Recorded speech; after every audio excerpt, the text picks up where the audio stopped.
वो जब बात कर रहे थे, जब योगी जी ने भी जब ये ना बोला अपनी स्पीच में, तो वो बांग्लादेश के कॉन्टेक्स्ट में कर रहे हैं। बांग्लादेश में सत्ता परिवर्तन के बाद जो कुछ हुआ, मतलब जिहादी कट्टर तत्वों ने जिस तरीके से माइनॉरिटीज और हिंदुओं को खास तौर पर प्रताड़ित किया, मंदिर तोड़े गए, दुर्गा पूजा नहीं वो लोग कर पाए हैं, उनसे एक किस्म का जजिया टैक्स लिया जा रहा है कि उनको लाखों रुपए दो तब तुम पूजा कर पाओगे। और इस्कॉन का तो मेरे ख्याल से वहाँ भी आधार है। हाँ जी, वहाँ पर रहे, हमारा मंदिर भी टूटा, no doubt, it was very sad. और कई सारे डिवोटी से वो तितर बितर हो गए, कई बेचारे अपने आप को छुपा रहे थे। पहले तो शुरू में तो शरण दे रहे थे, पर देखा है तो शरण ही तोड़ दी गई है, तो फिर हमको भागना पड़ा, नो डाउट वहाँ पर पलायन करना पड़ा। So what ever happened in Bangladesh was very very sad, बहुत दुखद है जो हुआ वहाँ पर।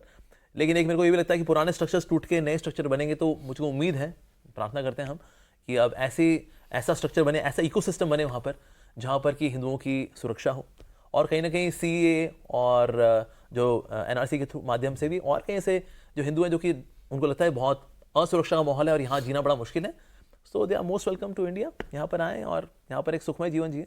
आप सही है, NRC के समर्थक हैं? बिल्कुल सही बात है, बिल्कुल सही बात है। यार कितना एक्सप्लॉयटेशन इन लोगों के साथ हुआ है, बेचारों के साथ। माय गॉड, CAA NRC तो आप कर लेंगे जी। अभी 2 दिन पहले की खबर है कि मुंबई की एक सोसाइटी में दीपोत्सव के लिए दीपक जलाने पर वहाँ विरोध हुआ, और दूसरी घटना शायद दिल्ली की ही किसी कॉलोनी की है कि एक बच्चे ने पटाखे जला दिए किसी मुस्लिम परिवार के घर के सामने, उस पर आकर हमला किया। अब इसको यहाँ तो हम माइनॉरिटी में नहीं है, जहां मेजॉरिटी में है वहां भी ये हो रहा है जी।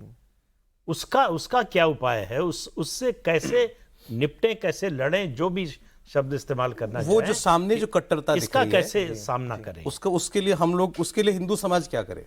देखिए, जैसे ना शरीर चलता है ना, ये दिमाग से चलता है एक्चुअली, यहाँ वैसे बोले आत्मा से चलता है, पर बायोलॉजिकली स्पीकिंग दिमाग से चलता है। तो इस तरह से कोई भी इस तरह के जो नेगेटिव कल्ट्स होते हैं, इनका भी ब्रेन होता है, वहां से जो है नेगेटिव शिक्षा जाती है। तो ऐसे कोई भी इंस्टीट्यूशंस हैं, स्ट्रक्चर्स हैं, जहां से कि ये नफरत वाली बात जाती है कि ऐसा करोगे, ये नफरती काम करोगे तो तुम्हें हुरे मिलेंगी। तो वो जो ब्रेन वाला पार्ट है ना, उस पर काम करना चाहिए कि ये कहाँ से जा रहा है, ये शिक्षा कहाँ से आ रही है, टेढ़ी मेढ़ी वाली। तो उस पर अगर काम करेंगे then it can be diffused, no doubt.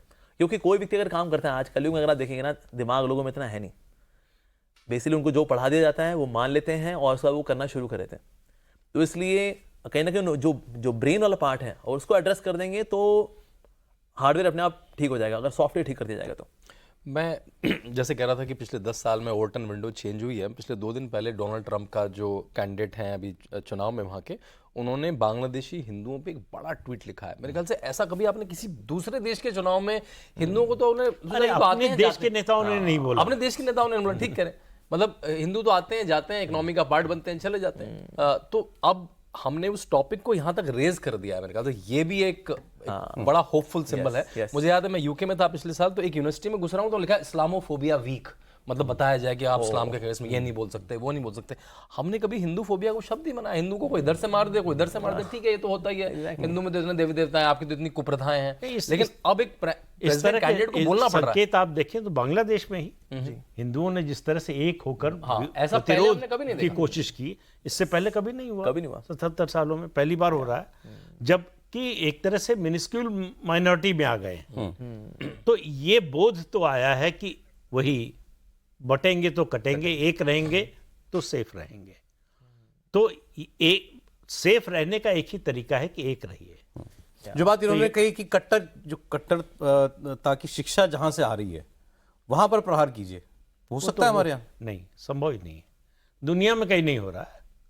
एक कार्टून बनाने पर गला काट दिया जाता है, आप कैसे करेंगे? एक सही बात बोलने पर धमकी दे दी जाती है। अभी आपने प्रभास का जिक्र किया था, अभी तो जो फिल्म आई थी, हाँ जी, आदिपुरुष, उस पर बड़े बिगड़े गए थे आप, मैंने सुना। हाँ, ऐसे हुआ क्या, तो उसमें मैंने बताया कुछ था, उसको लेके डायलॉग बनाया गया था। तो मैंने कहा देखो मैंने वो नहीं बताया था, एक तो ये बात है। बाकी ये कि ना एनीथिंग विच इज मिसरिप्रेजेंटेड, तो उसको भी ना एड्रेस करना बहुत जरूरी है।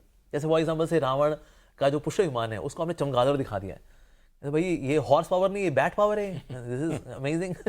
तो और रावण ये he is very hunky kind of person, उसके जो है अपाचे इंडियन जैसे उसके स्टाइल है उसका। ये तुमने क्या बना दिया रावण को यार।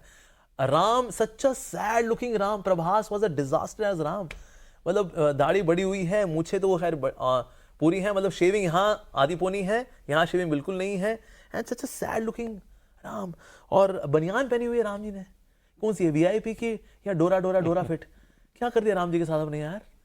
So it was really a bad presentation. और वीएफएक्स की दृष्टि से भी देखा जाए, not very good VFX, bad VFX. Story line में भी इतनी इंटेंसिटी नहीं थी. जो डायलॉग्स में ग्रेविटी होनी चाहिए वो ग्रेविटी भी नहीं है उसके अंदर. So that's why it was a disaster. Ram की जगह there could be some other person, maybe Hrithik Roshan और maybe somebody else, I don't know, maybe Ranbir Kapoor. अभी आ रही है रणबीर कपूर को लेकर के Ramayan. So casting point of view से देखा जाए, डायलॉग पॉइंट ऑफ व्यू से देखा जाए, it was a bad presentation on Ramayana. तो इसलिए ना उस पर फिर हमने थोड़ा सा प्यार भरा तंज कसा था. और राम जी के सामने सीता जी का हरण हो रहा है कि वो मतलब राम और लक्ष्मण दोनों देख रहे, कहते हैं अरे वाह देखो सीता का हरण हो गया. तुमने किसी की जान को जाते हुए देखा है? वो देखो, अरे रावण मेरी सीता को हरण करके ले गया. ओहो, तीर भी नहीं चला रहे कि तीर चलाएंगे उसका रास्ते में गिर जाए, पेट्रोल कम होता है ना तीर के अंदर. मतलब तो क्या बात दिखाया है? प्रेजेंटेशन की नहीं है, बात यह है कि उनको सनातन धर्म की समझ नहीं है.